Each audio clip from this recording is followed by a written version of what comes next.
Hello and welcome to global academy. इस video में हम इंग्लिश ग्रामर का एक बहुत ही इंपॉर्टेंट टॉपिक डिस्कस करने जा रहे हैं, नरेशन। बहुत सारे स्टूडेंट्स नरेशन के नाम से ही डरते हैं, बट आपको घबराने की ज़रूरत नहीं है। आज हम नरेशन को हंसते हंसते खेलते खेलते सीख लेंगे।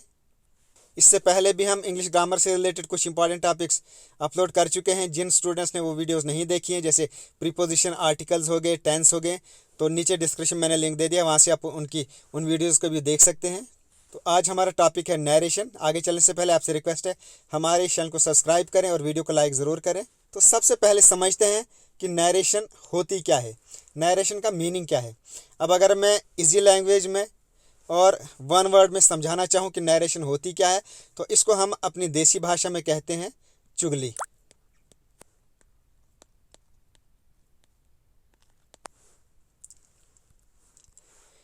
अब आप लोग हैरान हो गए होंगे कि सर क्या कह रहे हैं, चुगली तो है ये। अब देखो, खुद समझो यहाँ। अब मान लो ये जो पर्सन है, ये एक लड़की है रीता। इसने इस लड़के से कोई बात कही और इस लड़के ने इसकी कही हुई बातों को आगे कह दिया। तो इंग्लिश में हम इसी को तो नरेशन कहते हैं, और हम अपनी देसी भाषा में इसको क्या कहते हैं, चुगली। तो अब इसके दो पार्ट्स होते हैं। इसने जो बात इसको कही उसको कहते हैं डायरेक्ट स्पीच, और इसको हम रखते हैं हमेशा इन्वर्टेड कामास के अंदर। और इसने इसकी कही हुई बातों को आगे इसको कहा, तो इसको हम कहते हैं इनडायरेक्ट स्पीच। और इनको, इस इनडायरेक्ट स्पीच को हम इन्वर्टेड कामास हटा देते हैं। सो दो पार्ट्स हैं इसके, एक हो गया डायरेक्ट स्पीच, दूसरा हो गया इनडायरेक्ट स्पीच। अब चुगली करना इतना आसान तो नहीं होता है। बहुत सारे लोग हम में से चुगलियाँ करते रहते होंगे, तो इसके लिए भी हमें बहुत सारे रूल्स फॉलो करने पड़ते हैं। बस वही रूल्स हमने सीखने हैं कि डायरेक्ट स्पीच को इनडायरेक्ट स्पीच में कन्वर्ट करने के लिए हमने कौन कौन से रूल्स फॉलो करने हैं, वही हम इस वीडियो में सीखने जा रहे हैं। जो डायरेक्ट स्पीच है, ये है डायरेक्ट स्पीच। इसका जो पहला पार्ट है, इसके दो पार्ट्स होते हैं। इसको हम कहते हैं रिपोर्टिंग वर्ब, और जो अगला पोर्शन है, ये वाला पोर्शन जिसको हम इन्वर्टेड कामास के अंदर रखते हैं, इसको कहते हैं रिपोर्टेड स्पीच। एंड ओवरऑल इसको कहते हैं हम डायरेक्ट स्पीच। अब इस डायरेक्ट स्पीच को जब इनडायरेक्ट स्पीच में कन्वर्ट करना होता है, तो उसके लिए कुछ रूल्स फॉलो करने पड़ते हैं। रूल्स क्यों फॉलो करने हैं? अब जैसे इस लड़की रीता है, ये इसने इस लड़के को कहा I am very busy now. इसने इसको क्या कहा, I am very busy now. अब इसने आगे तीसरे आदमी को इसके ये कहे हुए वर्ड्स कहने हैं। तो अब ये थोड़ी कहेगा कि रीता ने मुझसे कहा I am very busy now. अब ये क्या कहेगा आगे, रीता ने मुझसे कहा कि she was very busy now, then she was very busy, वो बहुत ज़्यादा बिजी थी। अब ये यहाँ मैं नहीं कहेगा, अब ये क्या कहेगा कि रीता ने मुझसे कहा कि वो बहुत बिजी थी। तो यहाँ वर्डिंग्स के अंदर कुछ चेंजिंग आ गई। बस इसी को हम कहते हैं कि हमने डायरेक्ट को इनडायरेक्ट में कैसे कन्वर्ट करना है। तो बहुत ईजी है, कोई ज़्यादा मुश्किल काम नहीं है। तो आज हम सीखेंगे डायरेक्ट को इनडायरेक्ट स्पीच के अंदर कैसे कन्वर्ट किया जाता है। तो इसमें मेनली 5 रूल्स फॉलो करने पड़ते हैं, जो किसी भी पर्सन को याद रखने हैं। तो सबसे पहला रूल इसमें क्या है, अब ये सेंटेंस है हमारे पास इन डायरेक्ट स्पीच। अब इसको हमने कन्वर्ट करना है इनटू इनडायरेक्ट स्पीच। तो कैसे कन्वर्ट करें हम? इसमें जो पहली चेंजिंग है वो हो गई ये वाली, सेड टू को हमने चेंज करना है। To change said to into told या आस्क्ड। तो सबसे पहले हमने पहली चेंजिंग हो गई सेड टू की। सेड टू को हमने चेंज करना है, या तो चेंज करना है टोल्ड के अंदर, या चेंज करेंगे हम इसको आस्क्ड के अंदर। अब टोल्ड के अंदर कब चेंज करना है और आस्क्ड के अंदर कब चेंज करना है, ये आपको याद रखना है। अब आगे वाला जो कोर्स के अंदर जो सेंटेंस है, जो इन्वर्टेड कामास के अंदर हमारा सेंटेंस है, इसके ऊपर डिपेंड करता है कि हमने यहाँ टोल्ड लगाना है इसकी जगह या आस्क्ड लगाना है। अगर इसके अंदर सिंपल सेंटेंस हो जिसके लास्ट में फुल स्टॉप हो, तो हमने सेड टू की जगह लगाना है टोल्ड। और अगर इस इन्वर्टेड कामास के अंदर सेंटेंस है, इंटेरोगेटिव सेंटेंस है, तो हमने लगाना है सेड टू की जगह आस्क्ड। आप नोटबुक्स अपने सामने रखें और ये रूल्स नोट करते रहें। सेड टू को हमने चेंज कैसे करना है, ये इस सेंटेंस के ऊपर डिपेंड करता है। अगर यहाँ सिंपल सेंटेंस है, फुल स्टॉप इसके लास्ट पे फुल स्टॉप वाला सेंटेंस है, सेड टू को चेंज करो टोल्ड में। और अगर यहाँ इन्वर्टेड कामाज है, जैसे I am writing a book है, अगर यहाँ लिखा होगा am I writing a book, तो आपने यहाँ इस सेड टू को चेंज करना है आस्क्ड में। हो गया पहला रूल। और अगर सिर्फ लिखा है ही सेड, न टू मी है न टू यू है, खाली लिखा है यहाँ क्या, ही सेड, तो आपने इसमें चेंज नहीं करना है। क्यों? क्योंकि चेंजिंग होगी सेड टू में। मैंने आपको पहले ही कहा सेड टू इज चेंज्ड, खाली सेड टू सेड चेंज नहीं होगा। इसलिए अगर आपके पास सेंटेंस के अंदर लिखा है ही सेड, तो आपने नीचे यूज़ करना है ही सेड ही यूज़ करना है, चाहे आगे कुछ भी हो। अगर सेड टू है फिर आपको चेंज करना है या टोल्ड में या आस्क्ड में। तो ये हो गया फर्स्ट रूल। अब नेक्स्ट रूल, ये हो गया number one rule. Number two rule हो गया ये जो कामाज है इनको आपने हटाना है, to remove the inverted commas. अब इनको आपने कैसे हटाना है, इसके लिए भी रूल्स आपको फॉलो करना है। कैसे? अब ये भी डिपेंड करता है अगले सेंटेंस के ऊपर। अगले सेंटेंस में अगर यहाँ फुल स्टॉप वाला सेंटेंस है, सिंपल सेंटेंस है, तो आपको यहाँ लगाना है दैट, यहाँ लगाना है आपने टोल्ड, और यहाँ लगाना है आपने दैट।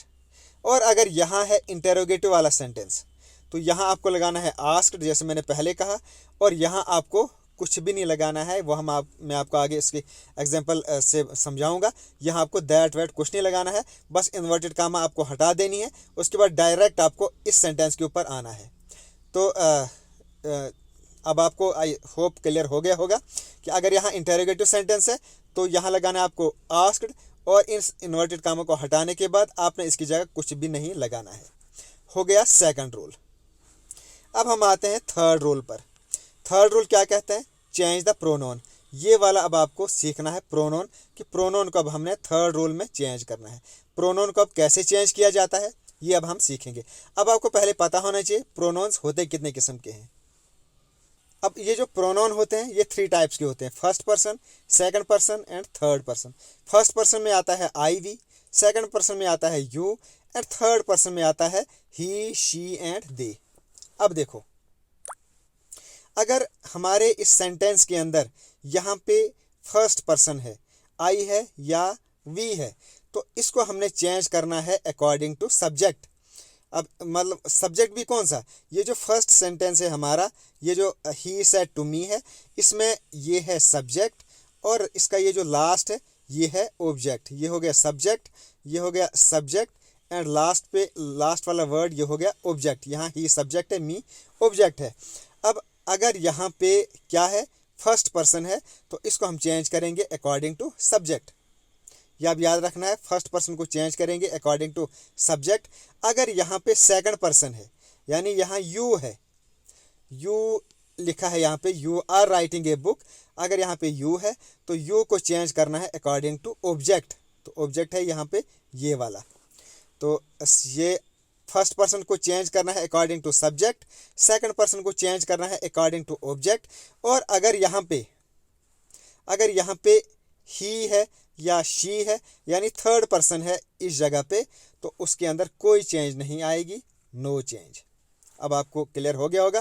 फर्स्ट पर्सन अगर है उसको चेंज करो अकॉर्डिंग टू सब्जेक्ट, अगर सेकंड पर्सन है उसको चेंज करो अकॉर्डिंग टू ऑब्जेक्ट, एंड अगर थर्ड पर्सन है तो उसके अंदर नो चेंज आएगी। अब एक शॉर्टकट तरीका मैं आपको सिखाऊंगा। ये हो गया S for subject, O for object, and no change की जगह आप लिखो नो चेंज, एन SON सन। और यहाँ देखो फर्स्ट पर्सन ये लिखो यहाँ, ये हो गया सेकंड पर्सन ये लिखो 2, ये हो गया थर्ड पर्सन ये हो गया 3। तो देखो अब फर्स्ट पर्सन चेंज हो गया सब्जेक्ट के अकॉर्डिंग, सेकंड पर्सन हो गया ऑब्जेक्ट के according, third person no change. बस आपने इस रूल को फॉलो करो, SON सन, और इसके नीचे लिख दो आप 1 2 3। बस ये फार्मूला आप ज़बानी इसको रट लो, SON 1 2 3, ये आप याद रखो। बस यहाँ से आपका ये पूरा मसला ही हल हो जाएगा। तो सन आपने लिखना है SON 1 2 3, तो सब्जेक्ट चेंज होगा first person according to subject, second person according to object, and third person no change. तो आई होप यहाँ तक आपको क्लियर हो गया होगा। अब थोड़ा सा हम इसको एग्जांपल से समझते हैं। अब देखो, ही सेड टू मी, अब इसको चेंज करो, आई am writing a book today. अब क्या आएगा, यहाँ पहले हमने इसको चेंज करना है, सेड टू को हम चेंज करेंगे, तो यहाँ सिंपल सेंटेंस है तो आएगा ही टोल्ड मी। अब यहाँ मैंने आपको कहा था यहाँ सिंपल है तो इन्वर्टेड कामा को हटाना है, इसकी जगह हमने लिखना है दैट भी लिख लिया। अब हमने इस आई को चेंज करना है, तो आई का मैंने आपको कहा था यहाँ लिखो जल्दी जल्दी SON 1 2 3। तो यहाँ क्या है, सब्जेक्ट है, आई वी है, ये फर्स्ट पर्सन है, आई है, तो इसको हमने चेंज करना है सब्जेक्ट के अकॉर्डिंग। तो आई चेंज होगा अकॉर्डिंग टू सब्जेक्ट। तो यहाँ पर क्या लिखा है, ही, तो आप आई की जगह लिख लो ही। आसान है। अब आगे क्या रूल आगे फॉलो होगा वो हम बाद में देखते हैं। यहाँ तक आई होप आपको समझ आ गया होगा। अब देखो, यहाँ तो था पहले आई, अब मान लो यहाँ यू लिखा है, तो अब यू को हम कैसे चेंज करेंगे, तो यू का हम चेंज करेंगे, ये यू ऑब्जेक्ट है, ऑब्जेक्ट सेकंड पर्सन है, ये चेंज होगा अकॉर्डिंग टू ऑब्जेक्ट। तो यू चेंज होगा अकॉर्डिंग टू ऑब्जेक्ट। अब यहाँ ऑब्जेक्ट की जगह मी है, अब लिखो यहाँ ही टोल्ड मी, तो इन्वर्टेड कामा की जगह दैट। अब यू को चेंज करना है अकॉर्डिंग टू ऑब्जेक्ट। अब ऑब्जेक्ट में यहाँ मी है, अब हम यहाँ मी राइटिंग ए बुक नहीं आ सकता है। अब यहाँ क्या आएगा मी की जगह। अब मी ये कौन सी फैमिली से बिलोंग करता है, ये आई फैमिली से बिलोंग करता है। आई फैमिली में क्या क्या आता है, मी हो गया, माई हो गया, माई सेल्फ हो गया, ये सारे बिलोंग करते हैं आई फैमिली से। अब जैसे यू है यहाँ, तो ये मी है, तो मी फैमिली का यहाँ क्या आएगा, आई फैमिली आई आएगा। अब इतना थोड़ा सा आपको खुद अपनी सेंस भी लगानी है। तो यू की जगह आपने मी फैमिली यूज़ करनी है, तो मी में आएगा यहाँ आई, और आई के बाद फिर आपका आगे सेंटेंस चलेगा। हो गया ये भी क्लियर। अब मान लो यहाँ लिखा है ही, थर्ड पर्सन है, तो थर्ड पर्सन है तो नो चेंज। तो आपने क्या करना है, सीधा आई ही टोल्ड मी, तो यहाँ ही लिखा था तो ही की जगह आपने ही लिखना है, आगे कोई चेंजिंग नहीं होगी। बस ये आपको इतना याद रखना। आई होप अब आपको ये क्लियर हो गया होगा। सन 1 2 3 ये क्लियर हो गया होगा कि ये कैसे चेंज करना है। सो फर्स्ट पर्सन आई और वी को चेंज करना है अकॉर्डिंग टू सब्जेक्ट। अब एक और बात यहाँ मैं आपको समझाना चाहूँगा। मान लो यहाँ लिखा है दे नहीं, वी, दे तो चेंज नहीं होगा, we are writing a book. अब यहाँ कैसे हम लिखेंगे, आई और वी, तो आई है फर्स्ट पर्सन चेंज होगा अकॉर्डिंग टू सब्जेक्ट। अब यहाँ वी है, वी को हमने चेंज करना है अकॉर्डिंग टू सब्जेक्ट। तो यहाँ पर क्या आएगा, ही टोल्ड मी। अब वी को हम यहाँ ही नहीं लिख सकते, क्यों नहीं लिख सकते, क्योंकि यहाँ वी जो है ये प्लूरल है, इसलिए हमने इस ही का प्लूरल ही यहाँ यूज़ करना है। ये थोड़ा सा आपको सेंस लगाना है। अगर यहाँ आई होता तो आई की जगह आई प्लूरल है, तो ही भी प्लूरल है, तो आई की जगह हमने सीधा ही लिख लेना था। बट यहाँ वी है, वी प्लूरल है, इसलिए हमने यहाँ यूज़ करना है ही का प्लूरल। तो ही का प्लूरल क्या होगा, they are writing a book. बस ये आपको थोड़ा सा याद रखना है यहाँ। आई होप यहाँ तक आपको क्लियर हो गया होगा। अब हम आते हैं नेक्स्ट। अब 3 रूल हमने सीख लिए। ये फर्स्ट रूल हमने सीख लिया, सेकंड रूल इन्वर्टेड कामा को कैसे हटाना है ये भी हमने सीख लिया, प्रोनाउन को हमने यूज़ कैसे करना है ये भी हमने सीख लिया। अब हमने अगला रूल सीखना है वर्ब। अब ये हमारे पास वर्ब, अब वर्ब को हमने चेंज करना है। अब वर्ब को कैसे चेंज करेंगे, डायरेक्ट टू इनडायरेक्ट, ये अब आपको हमने सिखाना है। तो अब अगर यहाँ आपको कुछ रूल्स याद रखने हैं। अब देखो, मान लो ये एक सेंटेंस है, he says to me I am writing a book today. अब हमने यहाँ ये चेंजिंग सीखनी है। अब देखो एक रूल आपको याद रखना है। अगर इस जगह सेज टू है, यानी प्रेजेंट सेंटेंस है, या फ्यूचर में है ये, जैसे पीछे तो हमने पढ़ा था इसकी जगह सेड, बट यहाँ मैंने यहाँ सेज लिखा है। अब अगर यहाँ सेज लिखा है, प्रेजेंट में है ये, या ही विल से है, फ्यूचर में है, तो आगे इसके अंदर कोई भी चेंजिंग आपको नहीं करनी है, नो चेंज। आपने बस वैसे ही रखना है। For example, the teacher says Gayatri performs on the stage, तो आगे आपने क्या चेंज करना है, the teacher is saying that Gayatri performs on the stage, या ऐसे हम चेंज करेंगे, the teacher says that Gayatri performs on the stage, बिल्कुल सेम रहेगा। ऐसे ही आगे देखो, अब द टीचर विल से, तो कामा की जगह आपने दैट यूज़ करना है, बट आगे इसका टेंस चेंज नहीं होगा। Gayatri is performing on the stage, तो Gayatri is performing on the stage. अगर यहाँ पे या तो प्रेजेंट में है या फ्यूचर में है, तो आगे इस सेंटेंस के अंदर आपको कोई चेंजिंग नहीं करनी है। बट अगर यहाँ पे पास्ट में है, सेड लिखा हुआ है, तो आपने ये जो सेंटेंस है, अगर ये प्रेजेंट में है तो इसको कॉरस्पॉन्डिंग पास्ट के अंदर आपको चेंज करना है। फॉर एग्जांपल कैसे, मान लो अगर ये प्रेजेंट, मान लो यहाँ पे ये प्रेजेंट कंटिन्यूअस है, I am suffering from fever. इसीलिए जिस वक्त मैं टेंस आपको पढ़ा रहा था तो मैंने आपको कहा था कि नरेशन सीखने के लिए आपको टेंस का पता होना ज़रूरी है। सो अभी मैं आपको रिकमेंड करता हूँ कि अगर आपको नरेशन सीखनी है तो उसके लिए आपको टेंस सीखने पड़ेंगे। तो आप टेंस की वीडियोस भी आप देख लें, मैंने नीचे डिस्क्रिप्शन में लिंक दे दिया है। तो टेंस आपको सीखना ज़रूरी है, चाहे आपको आर्टिकल सीखना है, ग्रामर सीखना है, कोई भी ग्रामर का पोर्शन आपको सीखना है, कोई भी टॉपिक सीखना है, उसके लिए टेंस का बहुत ज़रूरी है आपके लिए। सो अब देखो यहाँ I am suffering from fever, तो पहले आपको पता होना चाहिए टेंस कौन सा है। तो ऑब्वियसली मुझे पता है ये प्रेजेंट कंटिन्यूअस है, क्योंकि आई एम सफरिंग है। तो प्रेजेंट कंटिन्यूअस चेंज होगा पास्ट कंटिन्यूअस में। अगर यहाँ पे प्रेजेंट इनडेफिनिट है तो वो चेंज हो गया पास्ट इन डेफिनिट में।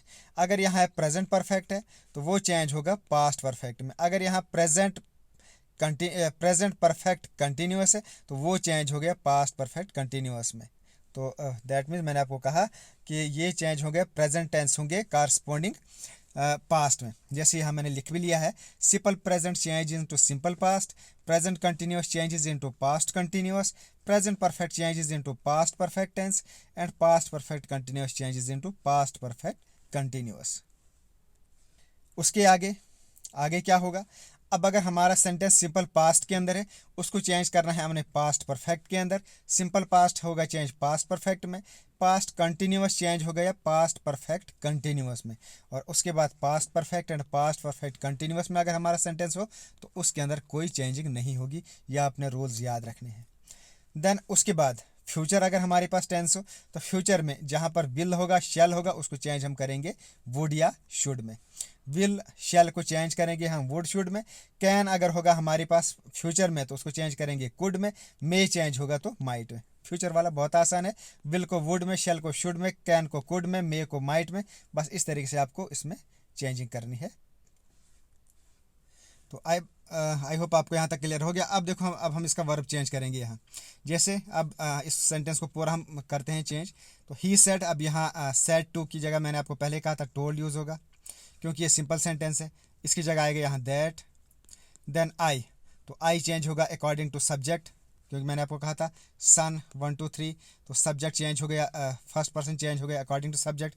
आई की जगह यूज़ होगा ही।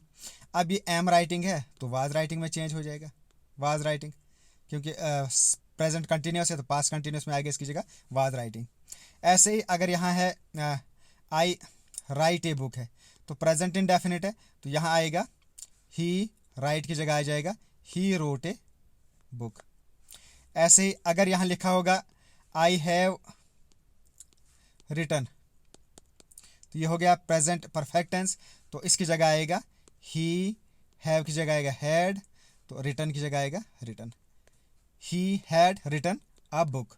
ऐसे अगर यहाँ होगा I have been writing a book तो प्रेजेंट कंटिन्यूअस है तो कैसे चेंज करेगा, he had been writing a book, इस तरीके से।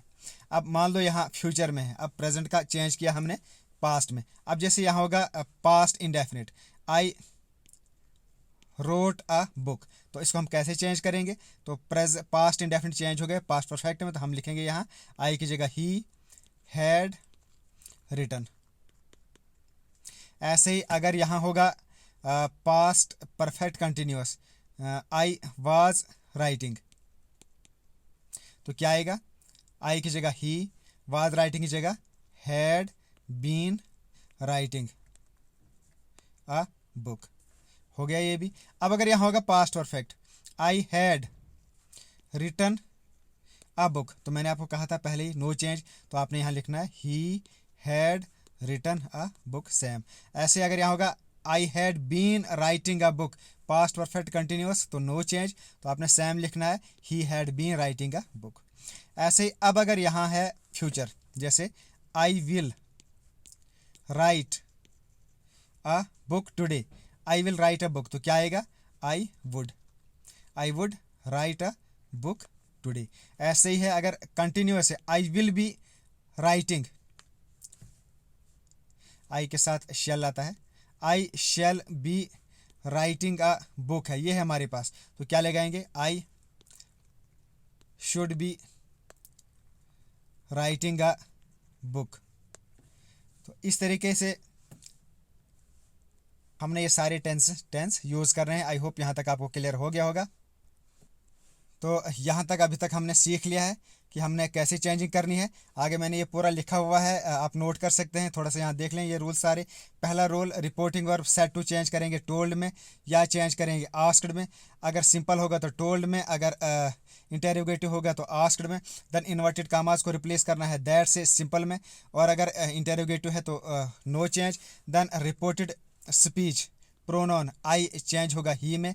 देन रिपोर्टेड स्पीच वर्ब यानी रिपोर्टेड जो प्रोनाउन है, प्रोनाउन को हमने जैसे मैंने आपको कहा, आगे मैंने ये लिखा भी हुआ है, यहाँ आप देख सकते हैं। प्रोनाउन पूरा डिटेल में मैंने यहाँ लिखा हुआ है। ये S stand for subject, O stand for object, N stand for no change. First person changes into subject, second person changes into object, third person no change. तो आपने इसको यहाँ लिखना है सन 1 2 3। तो इस तरीके से आपको ये चेंज करने हैं। आगे मैंने पूरा डिटेल में लिखा है, जैसे इसकी एग्जांपल मैंने आपको दी, first person pronoun reporting speech change according to subject. अब जैसे ये she says I am in 10th class, तो आई की जगह आपने यहाँ शी लगाना है। She says that she is in 10th class. I say I am an honest man, I say I को चेंज किया आई में ही। तो इस तरीके से ये हो गया फर्स्ट पर्सन भी। देन सेकंड पर्सन की मैंने यहाँ एग्जांपल दी हुई है, इसको भी आप यहाँ नोट कर सकते हैं। She says to me you have done your work, तो यू की जगह हमने ये मी को चेंज करना है।